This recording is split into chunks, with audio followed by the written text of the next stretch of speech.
Good afternoon and welcome to another amazing episode of Peace Zone with Peace Ambassadors on your favorite channel, KAFTAN TV Abuja. And as I will always ask you, how are you doing today?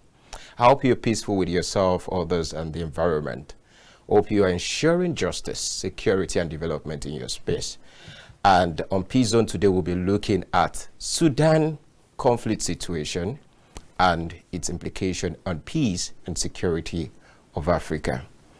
I'm Moses Abolade, your peace building facilitator and host. On this episode, we'll be looking at what is going on currently in Sudan. I'll be looking at different contexts. You know, we have been doing a series.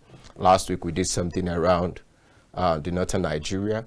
But because of the situation happening in Sudan, and because of this show is dedicated for conflict issues and how we can live peacefully with ourselves, is important we are doing this. So on this show today, we'll be looking at different things that have happened in Sudan and how it affects different people. Notably, Peace Zone is a program designed and implemented by Peace Education and Practice Network, PEPNET, in partnership with KAFTAN TV Abuja. For comment on Peace Zone, you can send your thought on the discussion via peacezone2023@gmail.com. For sponsorship, you can also contact +234-8109-661910. Because of time, we'll just go straight into what we are discussing today, which is the Sudan conflict and what has happened so far. I have on standby our guest who is ready to give us a great exposition into it. We have two of them, but I think one of them is available right now, and I just believe that he can hear me right now. The person of Mr. Elisha Bello. I would like to introduce him. Good to see you, Mr. Elisha. Now, let me introduce Mr. Elisha to you. Elisha is a conflict and security expert with over 7 years of experience working in Nigeria, South Sudan, Somalia, and Libya. He has worked for various international humanitarian organizations where he has applied his expertise to promote peace, security, and stability in conflict-affected regions in Africa. Good to see you, Mr. Elisha, sorry. Mr. Moses, good evening. This is me, Ahmed Salah. Oh, this is Ahmad, right? Yes, sir. Oh, it is Ahmad standing by. Good to have you on standby. We have two of them, and possibly let me just introduce Ahmad for the fact that we have him on standby. Ahmed Salah Osman Bebeke is an experienced protection and emergency response team member who is passionate about humanitarian work. He has over 6 years of experience in the field with United Nations High Commissioner for Refugees, UNHCR, and Norwegian Refugee Council and NRC, working on various projects in complex and volatile contexts in different locations in Sudan. Ahmad, good to see you. Hi, Moses. Good evening. Good to see you. Okay. How is Sudan today? Hi, Sudan. Sudan is unfortunately so sorry to start with this situation. The situation is very hard in Sudan. The conflict is ongoing now. And Sudanese are in Khartoum, especially, they are fleeing the country to another states within the country, and some of them they are fleeing and seeking asylum in the neighboring countries like Egypt, Chad, South Sudan, and here. So in the east, the humanitarian situation is very, very critical because the humanitarian organization most of them are in hold now. The evacuation of the foreign to their homes. So Sudanese are suffering. They are really suffering. Yeah, it's so sad to hear this, and we are really we empathize with what's going on over there. You're from Nigeria, so let's go into some of the questions before we go into what you've started with. You started on an emotional note, and I'm getting emotional already. But knowing that the ongoing conflict in Sudan has its roots in a complex historical, political, economic, and social factors that have been playing in the country for many decades now. Ahmad, I would like us to discuss the overview of the conflict situation in general. Yeah, historically, this conflict it has like a lot of factors and a lot of reasons. It have been tension between the RSF and the Sudanese army. It's throughout 10 years right now. But finally, what we are focusing on that we are this conflict been resulted as this situation. All what we are thinking about and focusing on now this humanitarian situation. Uh, RSF and the Sudanese army forces, they were partners before they were on the same side in the agreement that they have signed with civilians in Sudan. They were working together with the civilians movements and parties to get the democratic change. But now this have been like boycotted or cut by this war, which is started now more than 11 days. Uh, there was some cease, ceasefire, but it wasn't respected. So despite this ceasefire, still the shooting are ongoing. Sudanese, they are struggling now inside Khartoum. They are struggling even to get basic needs. So sad, I must say again. And but before we go into the current ceasefire situation we have, we know we want people to understand the context of the conflict, and we also want them to understand stakeholders that are involved in the conflict, for them to have the clear understanding of what got us here. And we know the issue between the Transitional Sovereignty Council of Sudan, which was established after the ouster of the former President Omar al-Bashir. On one side, the two rival generals, the General Abdel Fattah Burhan, who is leading the Sudanese military, and the General Muhammad Hamdan Dagola, the general referred to as Emeti. We want to know other stakeholders who are involved in this conflict before we go straight into other things you're mentioning as regards the evacuation of people of different nationals in Sudan right now.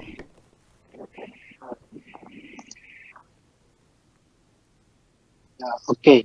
So it's as I have mentioned, it's very complicated because the RSF they have been created or found in 2013 for the purpose of just like dismissing or fighting against the army movement in Darfur. Then, when the revolution took place in Khartoum, Hamiti he deployed many of his forces to Khartoum, and he honestly he like stand or stood by the revolution.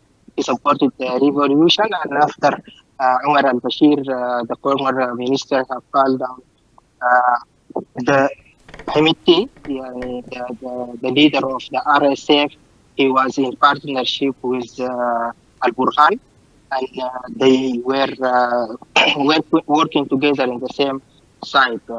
Then there was also a big crisis on the headquarters in Khartoum, where the sitting Okay. was Sudanese was sitting. Yeah, there I'm with you. Continue. sitting have been yes sitting have been attacked by the government forces. Uh, Hemeti and Burhan, they are suspected and they are partnered together. So during that tension and that period, there was agreement between the civilians and the military council. In the military council, Hemeti, he was the deputy of Burhan.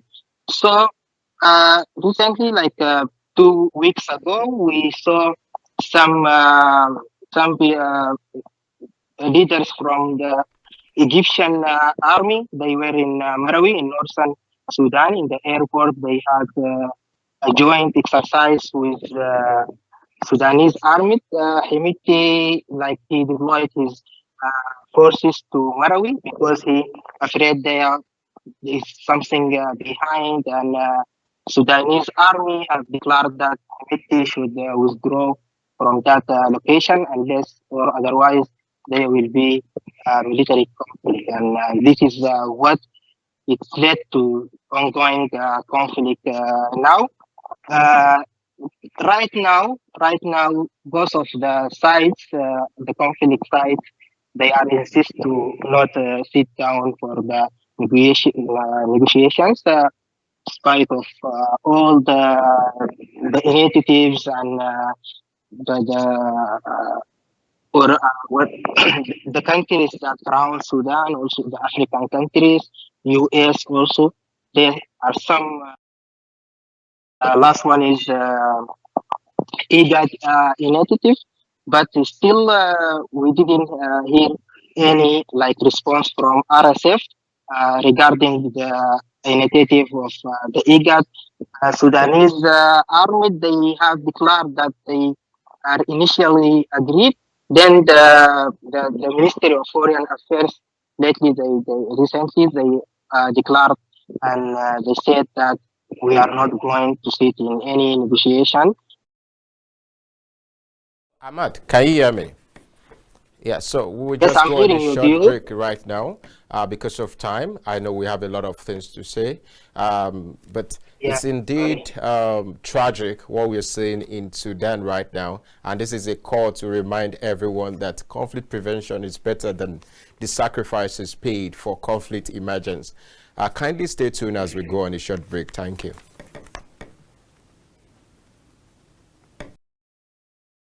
From that short break, and I want to say I believe that you are enjoying the conversation. There is a tragic concern on what is going on in Sudan right now, and the entire Africa. We are really in deep tragic mood for people who have lost their life in that conflict. So let's move on. Hamad, are you there? Okay, Elisha. Oh, good to have you, Elisha, on the show. Good to see All you. right, thank you so much. Yeah, Yeah. thank you so much. I'm Well, glad you have. yeah, glad to have you here. So, Elisha, let's just go straight into the other part of it. I've introduced you earlier. Elisha is a conflict and security expert working in Nigeria, South Sudan, Libya, and some aspect of or some regions which is in Eastern Africa. And I believe it's going to be continuing what Ahmad has started. So let's just go straight to the situation of things. So possibly you can just start with the overview of what has happened so far and how it relates to Africans generally. All right, thank you so much, and thanks for having me on this great show and to talk about the conflict and the security situation in Sudan. Five of Sudan neighbors countries, as we all know, the Ethiopia, Chad, and the Central African Republic and Libya, including the South Sudan, they have their own dynamics of conflict. But let's look at it critically. What is Sudan going to contribute to the entire African region and civilian entirely? First of all, we all know that this fire, it has erupted between the army and paramilitary rapid response force on Saturday in Khartoum, has derailed an international backed plan, which, if you look at it critically, you will know that this is something that has an interest, or let's say is a conflict of two giants that are protecting their interests and their territory. And we cannot shy away from the reality that what they are after is control of power and also the economy so that it will favor them. I look at it critically over the days and I realize this happens when people in Sudan are trying to settle down in between the 2019 crisis and also this 2023 crisis. When you look at it critically, you will realize that people were trying to settle down, and businesses are thriving, if you check very well. And by this current incident, it shows that the life of many will be affected, especially those at the urban center, because now the intents of this crisis is in the capital territory, of which is very concerned. It will block access to a lot of social amenities, even to those at the rural areas. So generally, I will say it's not a good thing now for the civilians in Sudan and also the neighboring country, coupled with the fact that most of these neighboring country, they share a lot of commonalities and businesses with Sudan. Let's talk about the River Nile, where Egypt mostly considered that with Sudan to sign the MOU so that there will be inflow of businesses, and that will also affect a lot of civilians. Coming back to also to the other parts with Chad and also looking at the area of Libya. So all these things will affect the civilians because it will affect the daily activities and day-to-day businesses of people in Sudan. Yeah, Thank you. Elisha, Over to you. I know we have a long way to go. Possibly, we just hope that the conflict will de-escalate as soon as possible. However, we might still have another opportunity of doing justice to this concern. But in few minutes, I want you to discuss how this affects the Nigerian community. We've heard about students being trapped, people feeling that they are not being catered for. We know that the international, other immigrants and everybody, they are already evacuating people. So how does it relate to Nigeria, our international relationship, and our foreign affairs in general? Yeah, it really affects us because from all indications and the situation that transpired over the couple of days, we realized that the Sudanese government did not listen to our embassy in Sudan to even accept some of the things or some of the support Nigerians need in Sudan. I think that shows a lack of respect to some extent to Nigerian authority because we have been monitoring the situation. We notice a lot of countries that have been granted that support when the window for the ceasefire was announced. But that of Nigeria, we follow up and we realize that they refuse to give access for discussion to the Nigerian embassy for the support. That is why some of the citizens, Nigerian citizens in Sudan, took it upon themselves going through the borders so that they can escape fear of unknown and nobody want to be a victim. So definitely it affected us, and for me it affected our relationship with Sudan based on what happened Okay. because yes. Yeah, because of time, I know we have much to discuss, but I would just in last words from you. I want you to talk on what do you think the parties concerned to do in one or two sentences. All right. The party should respect international humanitarian law and also should respect human rights, the both parties, because doing so will give a sense of belonging and relief to the civilian because they are the end recipient of each crisis. So we are so much concerned about the civilians and the good citizens of South Sudan. So we are calling on the two parties to consider that given that protection to the civilian is very, very essential at this moment, Thank you regardless so of their much. personal interests. Thank you. Yeah, Thank you. that is very germane. The parties should try to come together and resolve. Thank you very much. Thanks to Ahmad from Sudan, and thanks to Elisha from Calabar.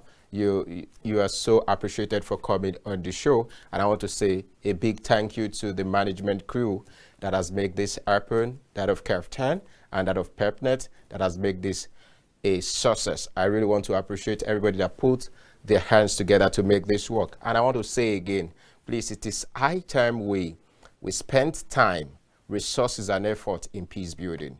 Try your best to do everything possible for us to have peace in the entire globe. I want to say till next time that we join again on P Zone, please stay peaceful, stay secured, and stay developed.